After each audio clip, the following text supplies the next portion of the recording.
È un momento particolare per l'Entella. Voi giocatori come lo state vivendo? Sì, passiamo al calcio non giocato perché da più di un mese non stiamo giocando, insomma l'Entella è un po' sulla bocca di tutti, su tutti i giornali ultimamente e aspettiamo la fine di questa situazione incredibile, speriamo che gli sviluppi siano positivi come sembra essere.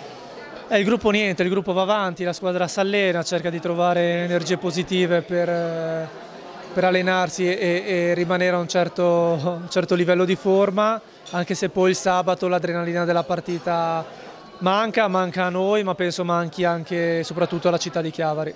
Tra l'altro ogni giorno ci può essere una notizia, si rinvia di settimana in settimana, di appuntamenti in appuntamenti, questo credo che renda ancora più difficile il vostro lavoro. Sì, non è facile perché anche noi viviamo molto la quotidianità, non hai mai un programma ben definito anche sugli allenamenti, perché magari può capitare una sentenza che ti dica tra 5 giorni si riparte con delle partite ufficiali, devi farti trovare pronto. Speriamo davvero di essere alla fine di questo, passatemi la parola, calvario, perché non vediamo l'ora di giocare, insomma è il nostro lavoro, la nostra vita e vogliamo fare quello. Per concludere, Andrea Parroni, come sta? Ti abbiamo lasciato con un infortunio.